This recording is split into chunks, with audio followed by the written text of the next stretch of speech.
네, 우리 국민 여러분, 그리고 우리 당원 동지 여러분, 우리가 좋은 소식들을 이 자리에서 많이 얘기할 수 있으면 좋겠다는 생각이 듭니다. 자꾸 뭔가 문제되는 걸 지적을 하려다 보니까 조금 부담되는 건 사실인데, 오늘도 중요한 지적을 하나 할까 합니다. 대한민국은 원래 민주주의가 발전 성숙한 나라로 여러 나라들의 모범이 되어 왔습니다. 그런데 안타깝게도 뉴욕타임즈가 10일자로 윤석열 대통령의 언론 장악에 대한 열의는 한국의 군사 독재 시절을 연상시킨다. 이런 보도를 했습니다. 검찰이 정권의 비판적인 언론을 겁박하고 수사 대상으로 삼자 이를 비판한 것입니다. 국회가 통과시킨 방송 3법 공포는 그야말로 국제적 망신거리가 된 윤석열 정권의 그릇된 언론관을 바로잡고 언론 자유를 회복할 마지막 기회라는 말씀을 드립니다. 국민의 매서운 심판 앞에서는 달라지겠다라고 해놓고는 뒤에서는 거부권을 행사하는 말 따로 행동 따로 이런 정치 이제 그만해야 합니다.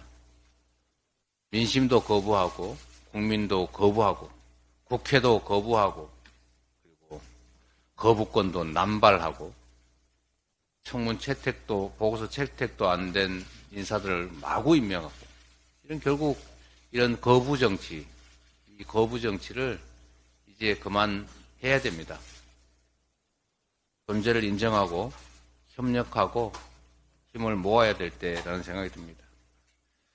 후보 시절에 언론 자유가 민주주의 사회의 기본이라고 말했던 대통령이 이제 와서 혹여라도 방송 3법 입법을 거부한다면 언론 자유의 신봉자라고 주장하면서 언론 통폐합과 언론인 숙청이 나섰던 과거의 독재 정부와 다를 게 없을 겁니다.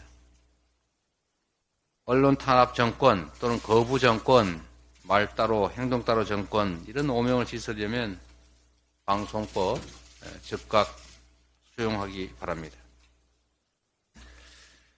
윤석열 정부의 묻지마식 건전재정 고집 때문에 지방정부들의 재정이 파탄나게 생겼습니다. 중앙에서 기침만 해도 지방은 독감이 들 정도인데 사상 최대의 세수 펑크 때문에 올해 정부가 지방정부들에게 지원해야 될 교부세, 교부금이 20조 원가량 줄어들 전망입니다.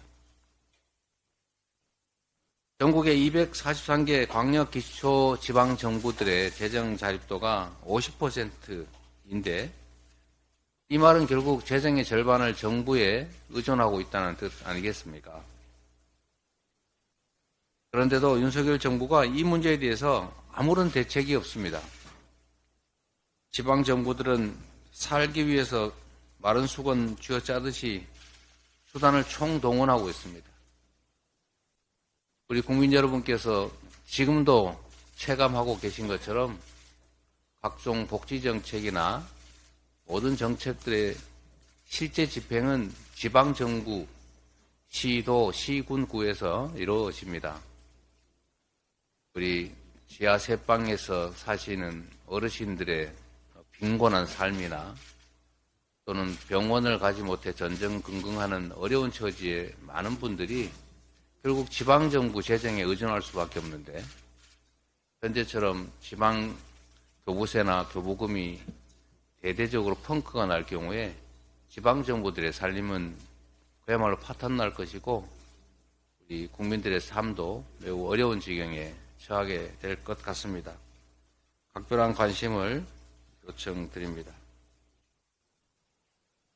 우리 민주당은 조속하게 우리 지방정부 책임자들과 회의를 열든지 해서 이 당면한 재정 문제의 어려움을 해소하는 데 최선을 다하겠다는 말씀을 드립니다.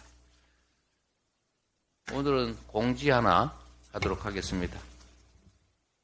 민주당 인재위원회가 출범했습니다. 매우 중요한 사안이라 제가 직접 인재위원회 위원장을 맡게 됐습니다. 제가 무슨 감투를 좋아해서 그런 건 아니고요. 새로운 정치를 기대하시는 우리 국민들의 뜻을 제대로 받들도록 하겠습니다. 이 국민들이 원하는 인재를 직접 추천하시거나 아니면 자원해서 올려주시면 저희가 우리 국민의 눈높이에 맞춰서 훌륭한 인재들을 발굴하도록 하겠습니다. 당연 홈페이지, 또 인재위원회의 이메일이나 우편 팩스 이런 다양한 방법으로 지원하거나 추천하실 수 있다는 말씀을 드립니다. 경제위기 극복, 또 민생위기 극복, 그리고 한반도의 이 불안한 정세를 안정화시키는 일, 그리고 우리 국민들을 갈갈이 찢어놓고 있지만 통합을 통해서 우리의 미래를 개척하는 일, 이런 일들 훌륭하게 민주당과 함께 수행해낼 많은 인재들의 추천과 자원을 기다리도록 하겠습니다. 감사합니다.